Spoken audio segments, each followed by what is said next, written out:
All right, you guys, welcome back to part two. I'm here with Pastor Siegfried Neuendorff, and he wrote amazing books like Make Me a Blessing, which is about his life, and also part of it is also The Last Train Out. Get it today online, look it up, and read it. It was very inspirational to me, and I'm glad we can continue here on part two. We left off with you. Your mom told you to send the letter to the Adventist church in California because the war was over, but Germany wasn't like built back up and everything. And There were many immigrants at that time, right, but the situation has changed. They all look for freedom.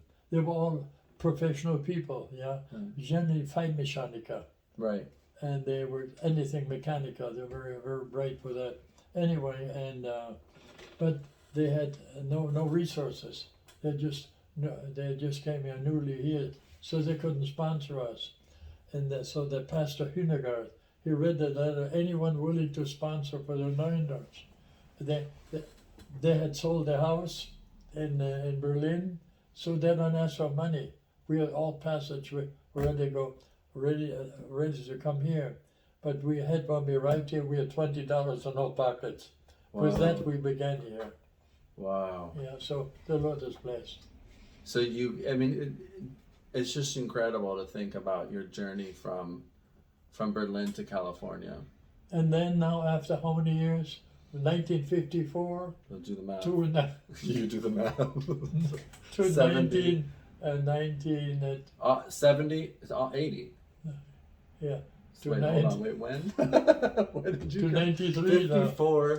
Come on, y'all. Come on. 2004, that'd be 50 54. years. So 70 years. Yeah. 71. Yeah. What did you want to say now? Wow. Incredible. We've been here a long time now. Unglaublich auf Deutsch. Yeah, and go ahead. Amazing. Yeah, so you come over. Now you guys, this is the story, okay? So mind you, let me preface this for you guys. I read it in the book. I did my homework, right? Read it in the book, and you're invited over to come to California by someone in the church. Oh, yes. And they say, and they're like, oh yeah, come over, the family and now, but before you get on the plane to come over, let's tell them the story about your brother, okay? And you might have a family member like this in your family that doesn't really always arrive at the same time.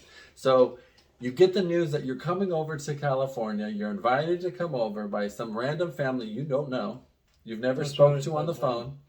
Oh, I should also mention, for 1 year, I worked as a custom tailor in the city of Essen.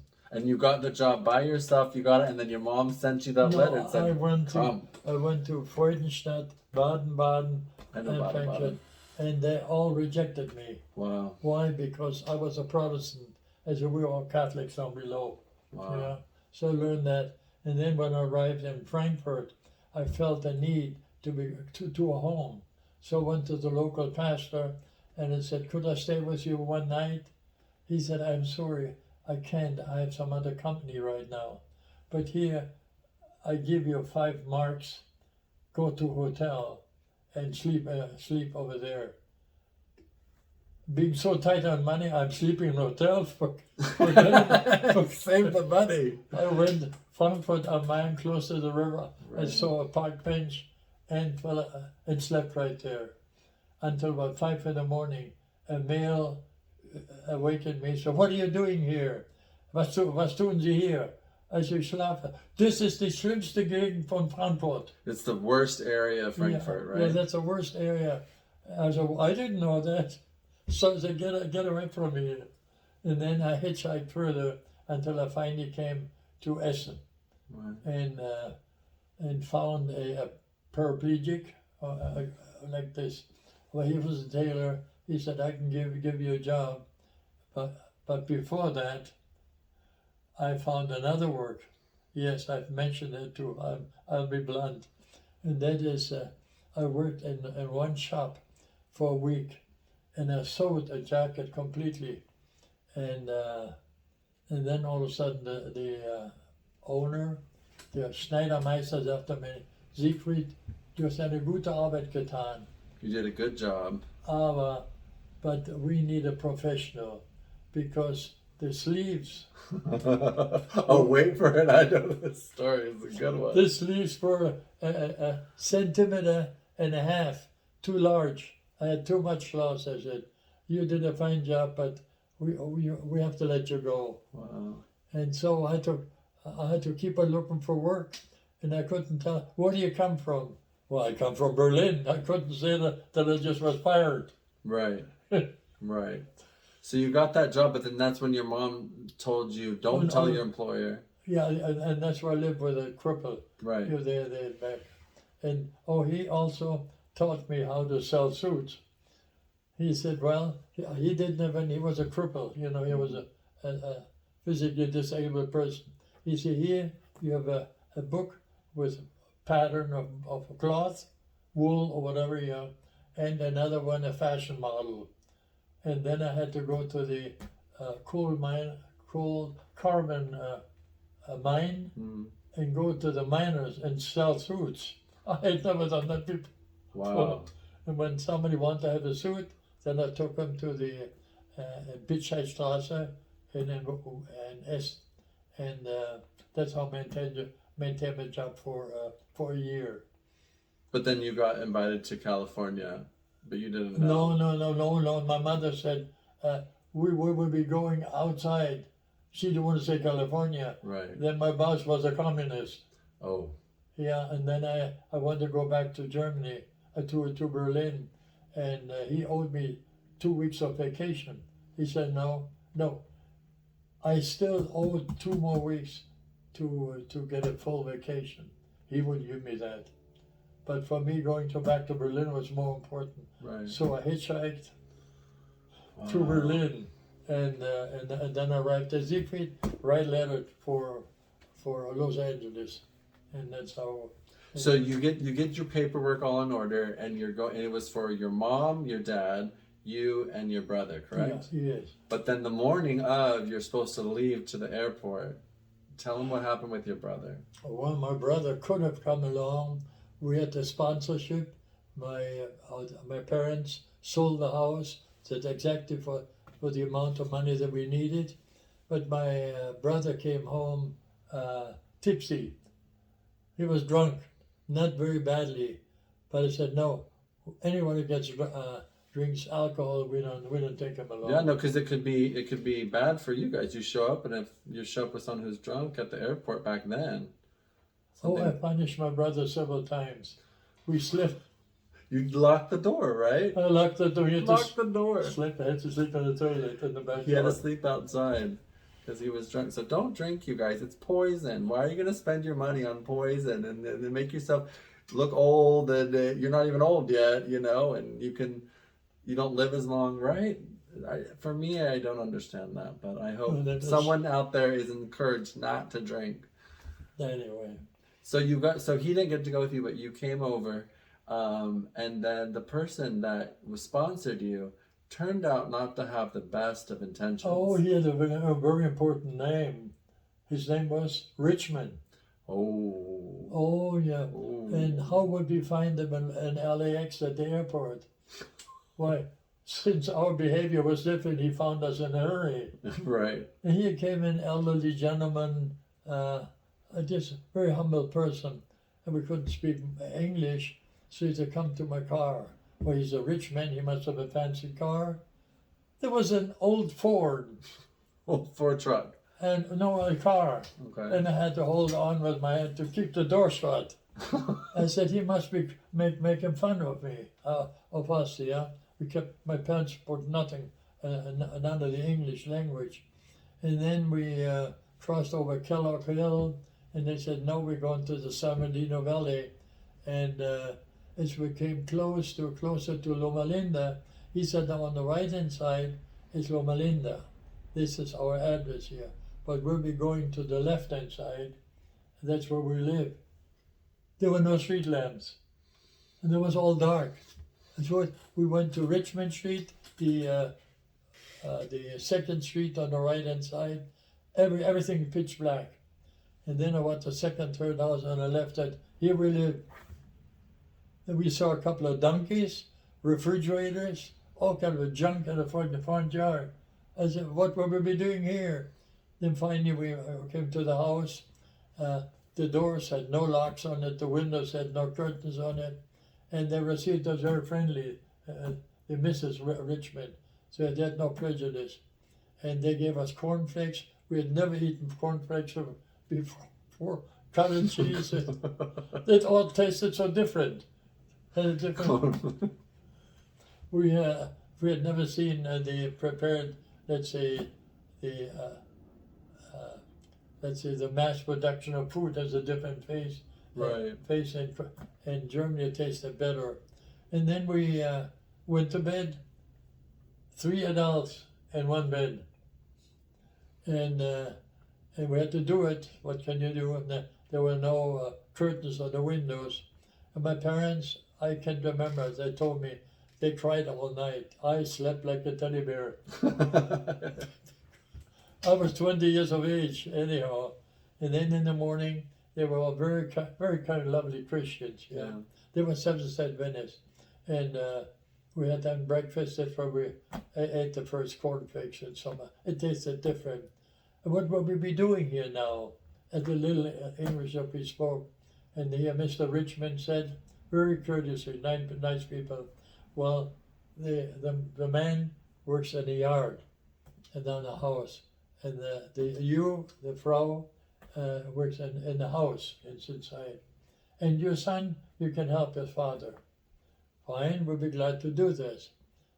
How much will we get paid? Wait for it, you guys, wait for it. How much will we get paid? We didn't know how to say that. Oh yeah, money, yeah. $50 a month. Pardon me? We are not indentured servants. A month, you guys, a month. And even back then, though, that still wasn't a lot. Because a normal wage for a month was how much about back then? Well, I mentioned about them, what we received then, yeah. Anyway, we didn't know what the regular wages were, but I said, no, we are not that kind of people that we work for, let's say, 3 people for $50 a month. Do you know other people who speak German here? Oh yeah, we know an elderly lady, Louisa Schultz. She was a missionary in India for 11 years. Please take us to her. And so we went now over the highway 99, you called it that time. The first block on Poplar Street on the left-hand side. There was a very humble house, and this elderly lady, she was friendly to us. She was glad that she could speak in German, and she invited us inside. But as we were inside, we noticed a distinct odor. Oh no. And she was friendly, so we didn't mind. And so we stayed there we detected she loved animals. She had about 9 cats and 3 dogs. And you smelled it in the house. But they don't, because they live there, so they're accustomed to it. Sure. That's what happens. And I don't want to tell any lie. I don't know whether we stayed there for first night or the second night there or not. I said, do you know another family? I said, you have the Steinmanns. Anyway, and this time she took us there. The Steinmanns, they came from Bayern, from Bavaria. And they were very super friendly to us. They had a daughter, Magda, and the family, just regular Germans. And I said, Walt and Lena, you can stay with us. But Siegfried, that's too much for us. Well, where can I go? Where can we? Oh, there's 2 young ladies, Eva Steudle and Kate Rühle. You still remember their names, that's amazing. They were 2 senior ladies. Let's visit them. And sure enough, Evelyn, my mother and my father stayed with the Steinmanns, and I visited these 2 ladies. They knew me from Berlin. They said, oh, you can stay with us one night. Really? Oh, yeah. They knew you from Berlin? Oh, yeah, we knew you. were that popular? Oh, no, Berlin is not very close. Yeah. Yeah, and anyway, and I was at that time 20 years of age. Right. And the ladies, Kate Rühle was at least about 30 or more, and Eva Steule, I looked at her. Anyway, and you're really tall too, like me. You're really tall. Oh yeah. I was So six what foot, a horrible thing they had to put up with. Oh, we visited until 11 o'clock at night, and then he said, well, you can stay one more night, but that's it then.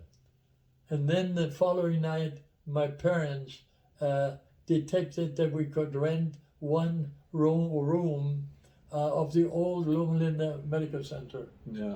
And then, whenever you have any picture from Loma Linda, in that building, it's an old building. It doesn't exist anymore.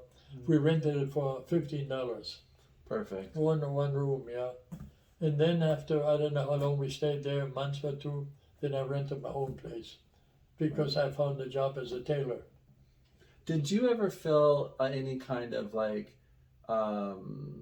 prejudice towards you for being German coming here back then in that days?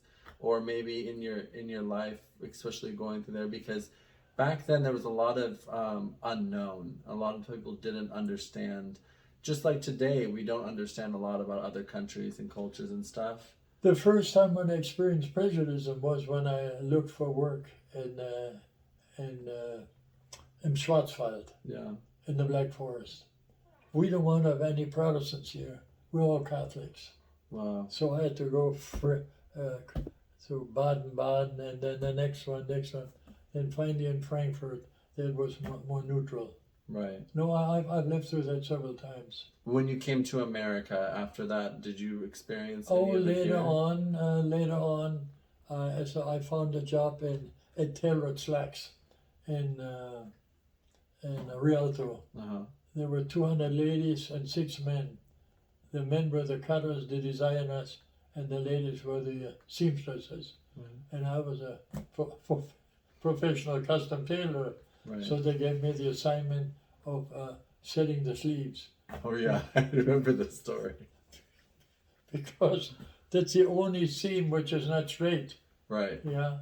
And I did that. There were a lot of Italian ladies. They were super friendly to me. Got a couple of kisses. Anyway, and when it was birthday, they even bought me a flashlight. Oh, yeah, after I was there, they found out I had a birthday. And I had purchased the second car. The local pastor, Conrad Miller, he was a pastor of the church where I'm right now. Wow. You saw his picture. Yeah. Yeah, anyway. He offered me a job in the as gypsum rock lather. Mm-hmm. So instead of handling the needles, I would have to spit nails and pound the nails on the wall. And he said, I want to get rid of my 42 Dodge. It was a beautiful, I was in top shape. And also another confession. I felt so honored. The Steinman family had a daughter. Mm. She was single, but very, very pleasant lady. She said, Siegfried, would you like to drive my car? Whoa! Well, that must have meant more than just drive the car. And I drove maybe about 3 or 4 miles an hour around the Orange Road in Loma Linda. Right. I felt so honored that she trusted me. Anyway, later on, I never forgot it. I found out now she must have died in the meantime. It's paraplegic, whatever. Mm. But she was so kind to me. Yeah. You always remember the people that are the kindest to you. Oh, yeah, surely. And you remember the people that weren't so kind to know. you. But thank God hopefully it's a balance, right? Yeah, but we should leave, let's say, a positive impression. Oh yes, always. We'll try to. No, Alexis, I don't know any strangers. Yeah. But it's amazing. All the neighbors know me here, so. And anyway. So any other questions? Yeah, tons. Are you ready for some more? Is it okay? Oh yeah, well, that is. Oh, shit. We're just beginning. I know, right? Das Leben geht weiter. So you came here. You were in California. You were established then with your family, and your brother later came over. Yes. And he really just didn't have the same luck as some would say. Spiritual notion. He was not spiritual. Right. And I tried to give him, it would be too much detail. Anyway, he chose a different type or style of life. Right. it's very hard to see a family member like be suffering like that, right? And then I don't know whether he was suffering, was his choice of life, right, but only what bothered me, I told you the story. Then he about 8 to 10 years ago, I felt I should go to San Bernardino to help my brother. So Harold, our son, came with me, and we took food because he was homeless. He could talk to the rats.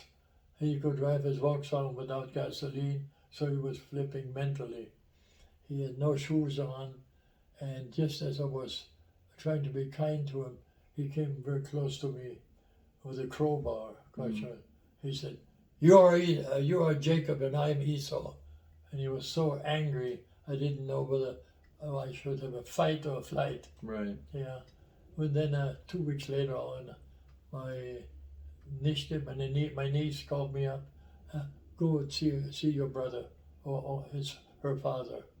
And then the last time I saw him, I had his funeral service. Right. So, And for everyone out there, how old are you, if I can mind? right now? Yeah. Well, how old do you think I am? I'm doing the math over here. 70 or 80? Around there. Your energy is more than a 20-year-old, so I have. You guys follow what he does in his life. I'm 91 years old. Wow. I have no aches, no pains whatsoever.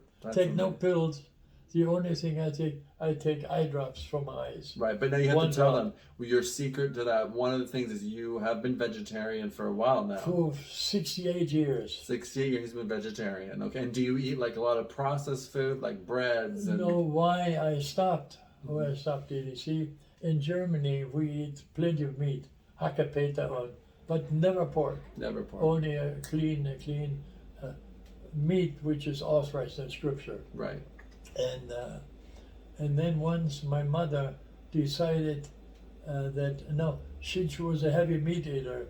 She knelt in front of her bed and on Prospect Street in Loma Linda.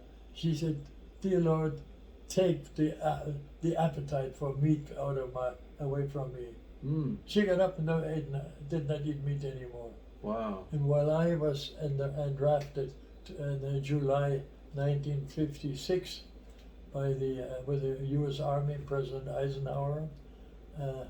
That's a long story in the Army. We're ready for that too. That's a good one. Anyway, well, I asked the church. No, I asked my mother, Mutti, please pray for me and with the German congregation that I will be shipped to Germany. Right. And what did I receive my orders for? To go to Fort Lewis, Washington, would mention automatically Vietnam or Korea.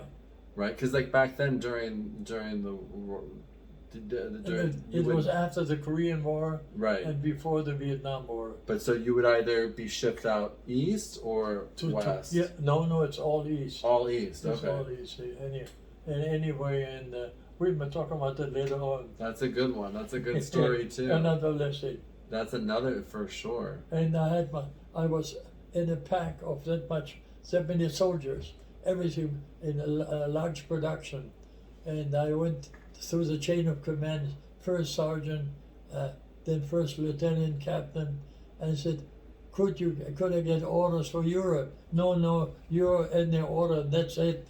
It's impossible. Well, I know my Lord.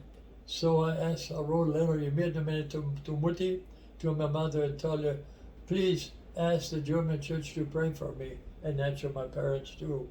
And here, after 16 weeks of basic training at Fort Sam Houston, we have to ask me later when I became Red Guide. Yeah. Since the March. Anyway, another session, and then all the 200 or 300 soldiers were all in line, and they called up, and the captain read the orders for the first sergeant.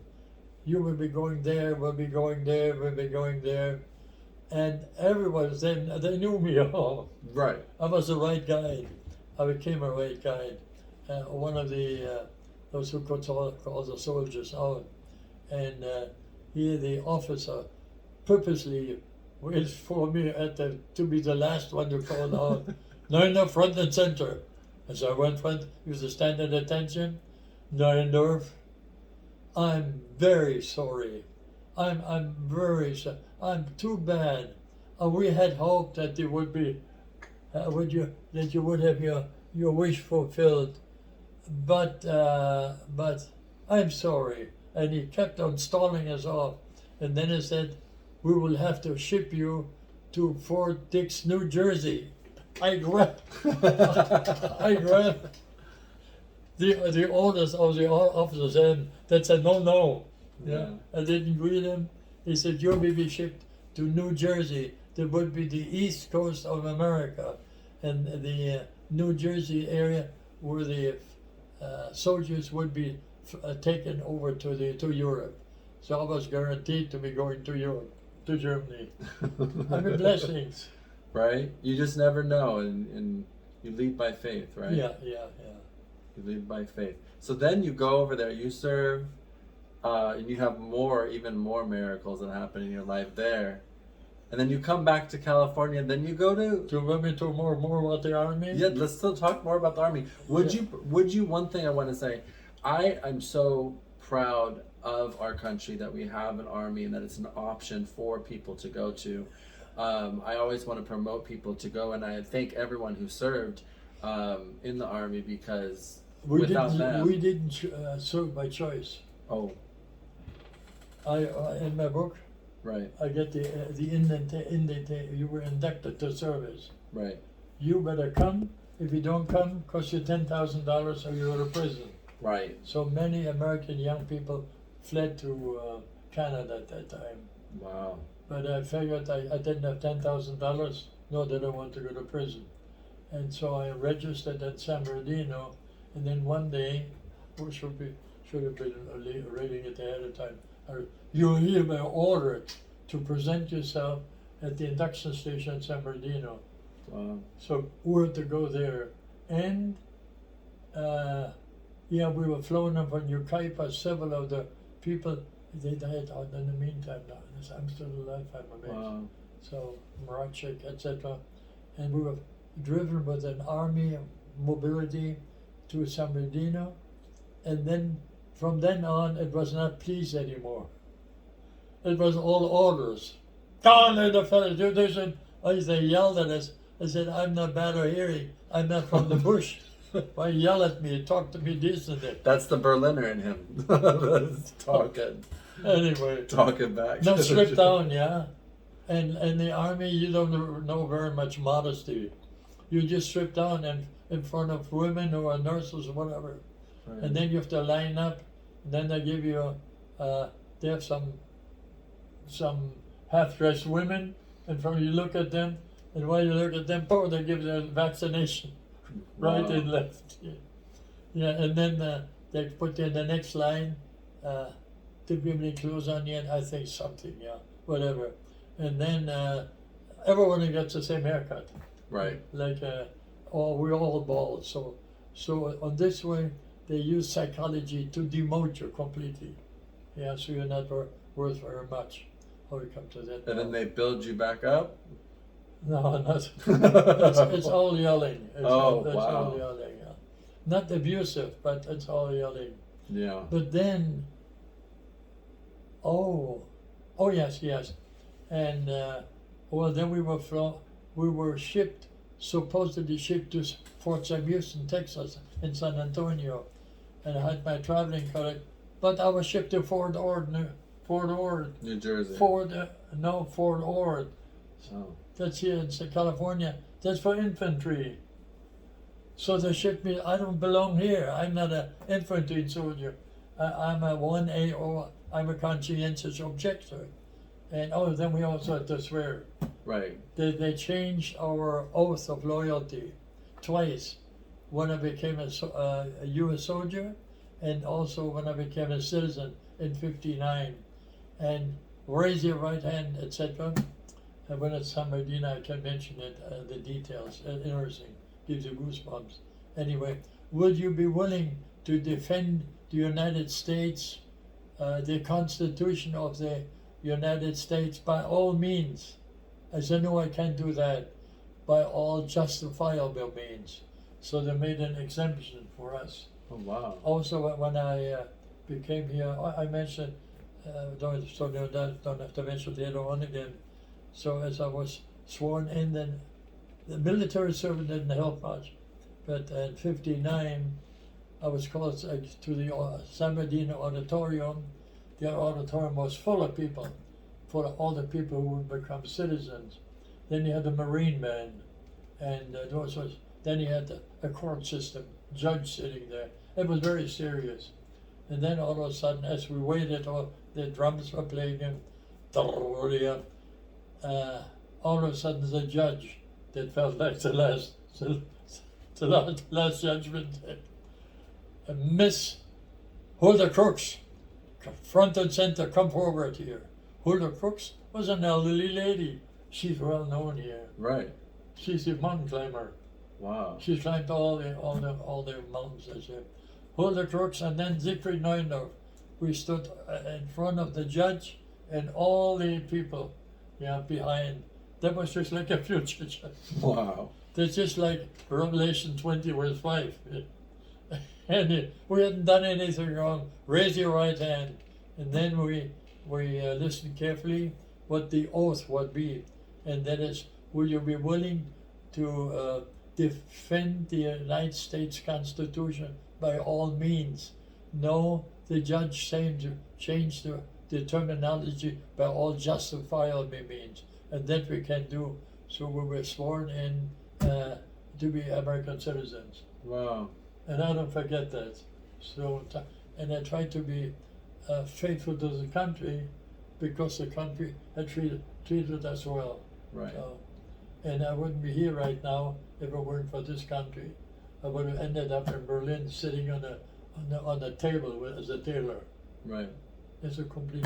So what's the reason? Isn't it amazing how when you make that one decision, your life is completely changed?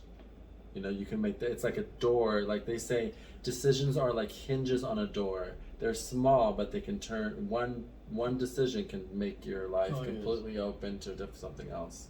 I'll have to make one confession. As I look back now, since you know now, I'm 91. If I could live my life over again, I would do the same thing because I felt so satisfied. If I were in better shape right now, with a vaccination, I would go again. I felt fully fulfilled, don't have any repentance. It's just wonderful. What else would you like to do in your life? It's the same thing. Continue? Well, I have to be careful about that. No, I would do the same thing, and especially I know of about 15 men right now who have become pastors according to my own friends. Wow. And maybe you can mention Barry Black. Definitely. Oh, it's Barry Black, definitely. So in his book, Barry Black, the chaplain, he's the chaplain at the Senate, right? He was for 20 years the chaplain. For 20 years. Of the Senate. The chaplain. The House. The Senate House.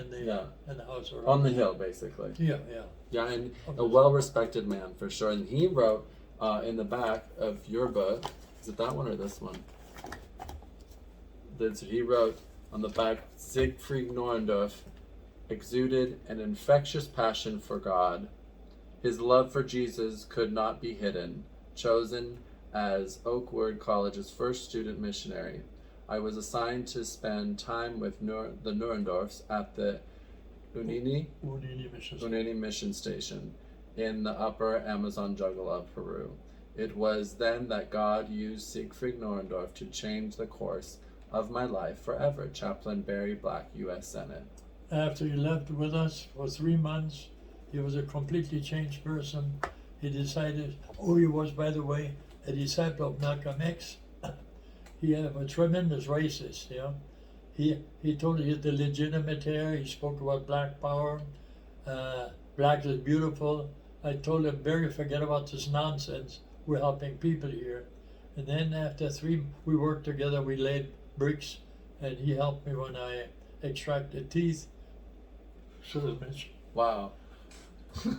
We skipped a little bit there. Yeah, we skipped a little bit. And then when I did dental work, etc., He held the head, he washed the instruments, and we had no problems whatsoever. Right, because you were helping people. It didn't matter who they were, where they came from. You were helping them. But I may as well tell the story now. And as he arrived there with a Super Cup, Clyde Peters was a pilot, and he said, "We'll be staying here." I said, "Barry, we're going to have to go upriver because I have to prepare the sermons to be preaching at the Unini Mission Station. So let's go up with the 11-meter dugout." You saw the conductor in the film. Right. Yeah, anyway. And the 20 horsepower Mercury, and we'll have to drive an hour and a half, and then so I can prepare the sermon for tomorrow. But you see, close to the equator, the sun sets very punctually. Within 10 minutes, it's gone, and it's dark. So there was no cabin, there was no hotel. What's the next hotel? The beach. And the altitude of the Urubamba River, there are no. Oh no, that's Ukiali River. The boys are doing right. You find mainly either stony beaches or rocky beaches. I said, "Well, we'll stay right here." And I said, "Evan and I will be staying here, and Barry, you could sleep about 2 or 3 yards away." So as we crawled either into a blanket or a mosquito netting, what did Barry do? He pulled out that big dagger as he go into his sleeping bag. I said, "Barry, you take that knife away. We live by faith here, but look all the tracks of the pumas, lagartos, sajinos, or the wild pigs and all that." Yeah. I said, "We live by faith. You put away." I had to take control, because if he gets scared at night, he could attack us. Yeah, well, that's like he would. Yeah. So once again, you were encouraging him to live by faith, which really changed his life and made a big impression on him. And you guys, we're talking about this is when you were a missionary in South America. Catch you up a little bit. On the headwaters of the Amazon. That wasn't in California. Yes. Or in Europe. Yeah, anyway. And wait, how long were you in South America for? 20 years. 20 years in South America. From what year to what year? We had from 63 to 85. 63 to 85. And 2 years I studied Loma Linda. Wow. So that's why it's so good last year. Wow. But anyway, ending up was we slept with Barry on the beach, and it started raining at night. We had no cover. So when it was about 5 o'clock, we were all soaking wet. But and you have to love it, not making fun of it. But remember, he was 19 years of age. I was 29. He stretched himself out, went to the river. That's about 6 or 8 yards. We slept there. And he looked over there, he stretched himself out, he said, "Lord, if this is the beginning, what shall the end be?" Oh, hilarious. But I'm sure it must have been beautiful there. But nature was beautiful. But you could have also a hyena, a wild pig. You can have a puma. You never know what you get on the beach. That's true. And he saw all the tracks. But that's so funny to me. He said, "Lord, if this is the beginning." What's going to be the end? Well, and little did he know he would become a very inspirational man. So, hi to Barry over there. Hope you're doing well. Oh, you met him? No, not yet, but I'm just giving him a shout out on the video. He'll probably watch. And your life is so inspirational. How you just kept living by faith, and it just kept going and going and going. And what I like about Barry now, he has used his influence not only at the White House. No, he pastored several churches in the Carolinas. Then he decided to sign up as a chaplain, as a military chaplain, and he became chief chaplain of the United States Navy, traveling all of us. That's submarines or aircraft carriers, etc. And then he said, "What else can I?" He was a restless boy, not a negative, And then finally he said, "I have to attempt to become a chaplain of the White House." And he was the first Afro-American, the way you call them over here, who was voted in as a chaplain of the White House, of the Senate. And he must be retired now. He's up in the 80s, no? Yeah, at least. Yes, well, we could definitely reach out to him. And you guys, if you don't know who Barry Black is, go ahead and follow him as well and reach out to him. Show him some love. I mean, your life story is amazing. It just gets me. It gets me inspiration to keep going. Because you never know. Yeah. You never know. But tell them how you decided to go from. You came back to California, right? So you've been all over the world at that point. From when? When you came back to California before you went as a missionary, what was the mindset? Like, how was that introduced to you? I know that story is amazing. Okay. Yeah, well, as we came back from the military service. Right, from the military. Oh, yeah. So tailing was out. But since I had worked as a gypsum rock lather, right, with Pastor Conrad Miller had taught me, I like to be an independent operator. I like to be free. Right. I don't want to be pushed around. So I started working in the gypsum rock lathering. We saw the need of buying our first house, which you see in the book. Yeah. Yeah, but there was a Mercedes. And then in Loma Linda, right? In Loma Linda. And didn't you build a bomb shelter in the back? I read that and I was like, that's one of my questions, because nowadays everyone's loving this whole like fallout shelter, be prepared, doomsday preppers. It was during the Cuban crisis when Khrushchev imported rockets into Cuba, and Kennedy didn't like that. So therefore, well, the bomb shelter saved your dad. Wait a minute, why we're talking about this? Right. So then, in Loma Linda, you buy your first house, right? Yeah, and then we bought that in 59.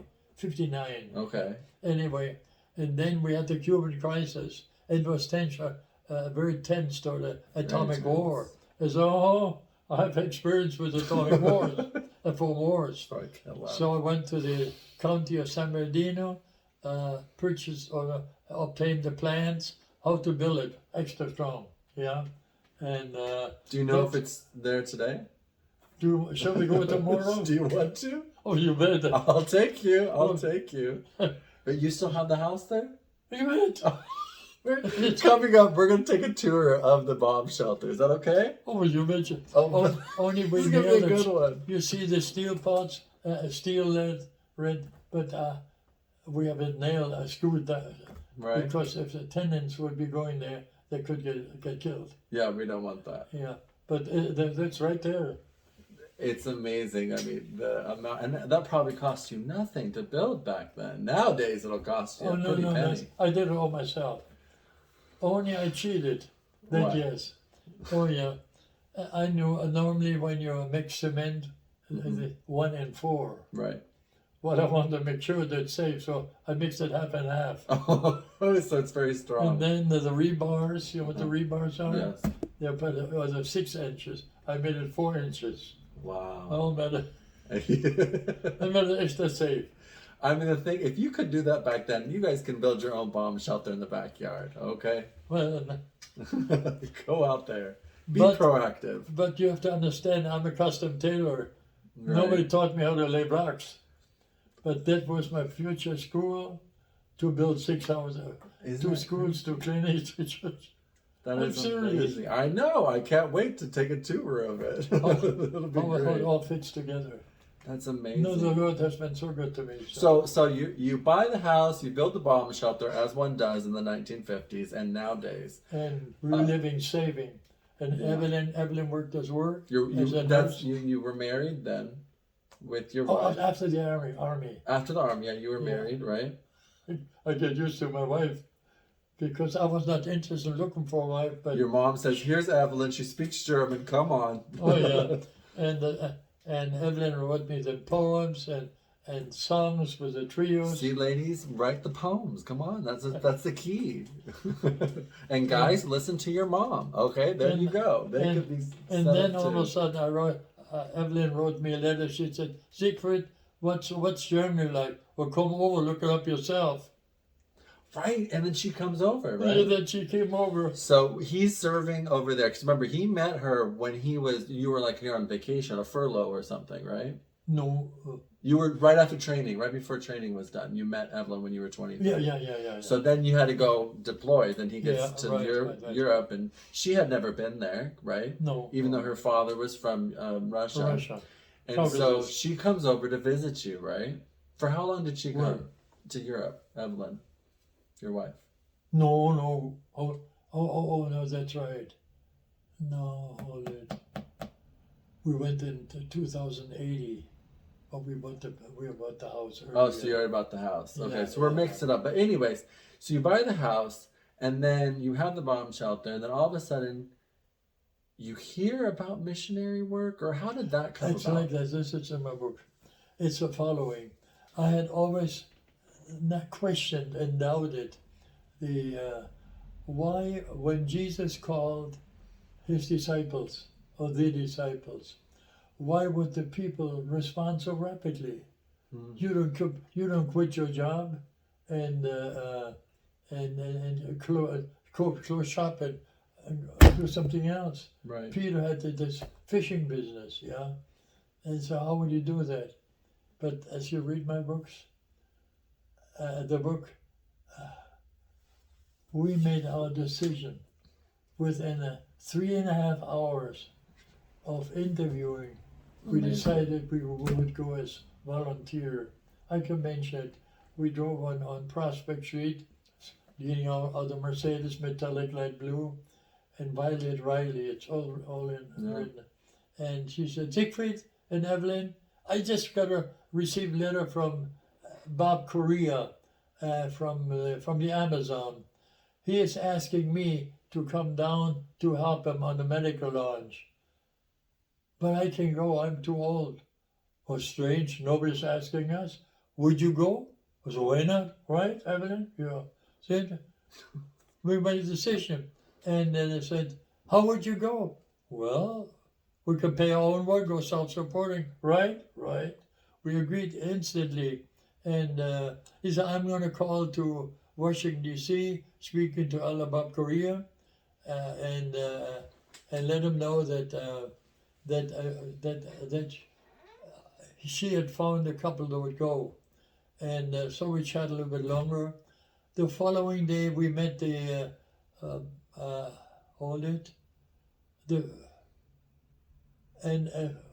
same lady, and there was another couple coming to visiting Loma Linda, and she bubbled over, yes, the Fehrenbach family, because the nurse in a white uniform. She said, Marvin and Viloma, I found a couple that will be going to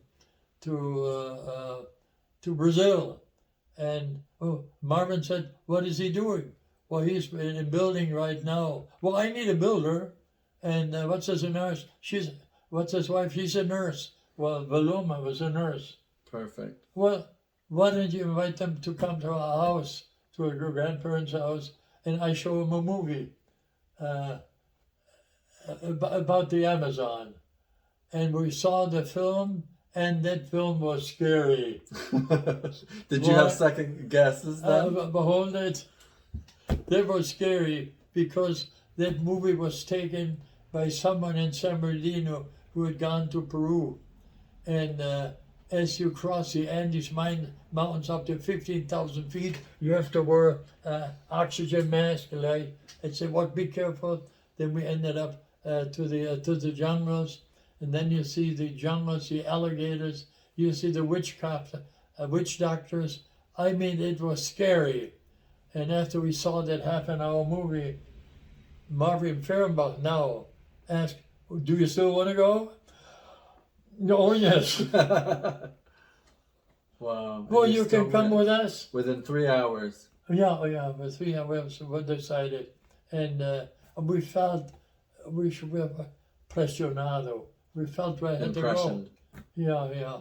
How would you go? Self-supporting. How? Well, we could rent a house. Well, for how much? For $90. Well, if you pay us, then you can live with us. With Viloma and Marvin. You can live with us. Are you willing to? Right.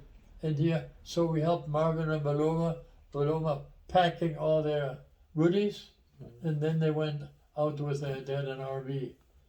And they later on received us in Lima. They drove the RV Yeah.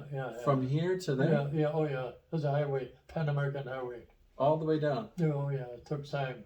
And Wow. anyway, that was more stories. That's a beautiful trip. Oh yeah. Especially when you speak the language. Right. And yeah. Any other question? What would? Oh, they're called. Yeah. So we sold. We planned on selling of renting the house for $90. We would need $90 to pay the fare bus. Wow. And then, but what would I do with my beautiful Mercedes? Of course, you were driving a Mercedes. Yeah. Of course you were. Yeah, I had to give up my Mercedes. It was my baby. Oh. You know what I mean? I've given up many Mercedes. I understand what that Yeah, feels like. And you see, you know what it says in Mark and also in Peter, no, and Matthew. He gives up father and mother and family and houses and lands. He will be rewarded. Yeah. What percentage? Tenfold. Wrong. 110. Hundredfold. 100-fold. 100-fold. Got me on And that. the Lord has fulfilled His promise with me. Don't ask me how much houses. I won't. So, question for you. What's your favorite Bible verse? All things work out for good, so those who love the Lord. Amen, for sure. And I have to admit, I'm not worrying about the future at all, because here I'm 91 years of age, have no aches, no pains. I don't know any strangers. I greet them all, Right. and so I'm so grateful.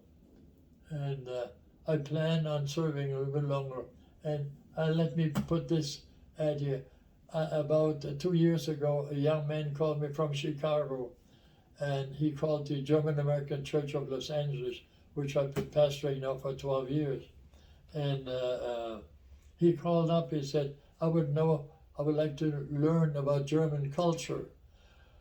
That's not my specialty, so I was patient with him, giving him an answer about Germany and the tradition, etc. And then after the third session, I told him, James, my specialty is not German culture. My specialty is theology. Well, I know the Bible. Well, let's study the Bible. No, I'm studying with James for over 2 years already. Wow. I'm his pastor now. He wants to be baptized. He has become a vegetarian. And now, just last week, we speak every week for at least about 2 or 3 hours. I said, James, it's about time that you get acquainted with a congregation.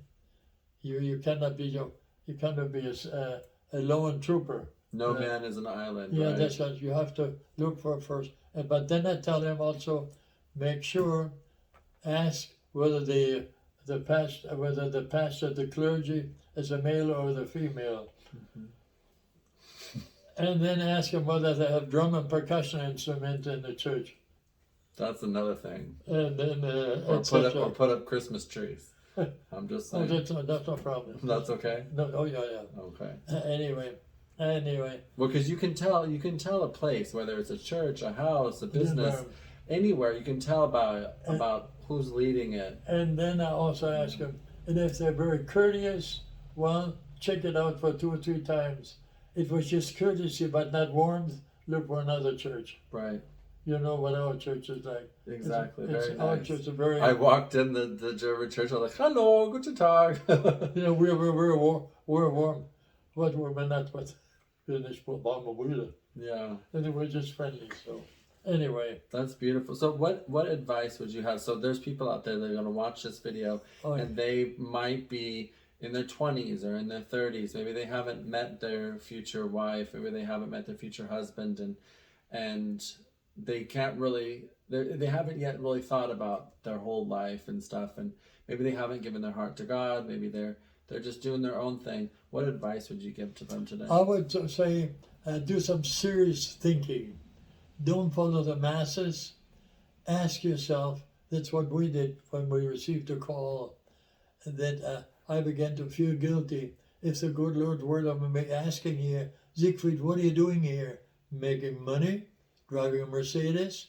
Our house is just paid off. And what will you do then? Well, more money, another television, another car. Siegfried, that's a very empty life. I expect more from you. And that was the decision that triggered us to go down south. And we never regretted it. And without showing off or bragging, as I said it, I would do it all over again because I felt so fulfilled. Right. I have been living in Peru for 20 years and only missing a half a day's of work. Why? We were in Cusco. We had no gasoline. Gasoline was a shortage. So I siphoned gasoline. I've done it hundreds of times and swallowed a mouthful of gasoline. Oh no, don't swallow gasoline.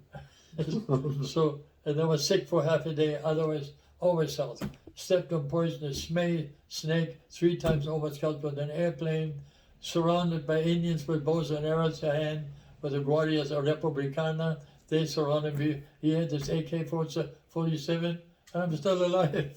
Amen. Praise God. Oh, the Lord has been good to me. So, Wow. Do you want to talk about being a family, being a father? well, I'd love to. Maybe I could. Advice for maybe families out there that are raising But young who kids? am I to give counseling on that? You're a father, right? No, not only that. We lived in, and we have to go on about when I finished education. Yeah. Oh, yes. You see, we have to continue the story another time. But this I would like to finish up with this story.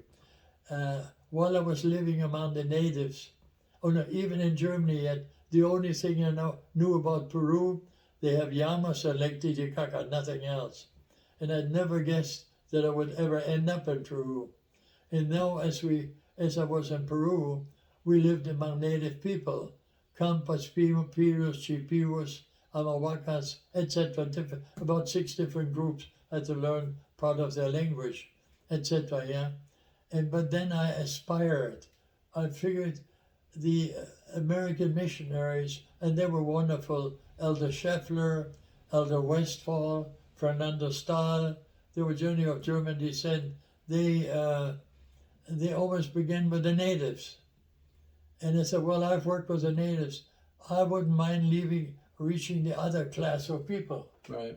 As a different level of people. And I had no degree. I didn't have any degrees yet. Right, yeah. And yeah. But you didn't let that hold you back. That's the beautiful thing about your right. entire life.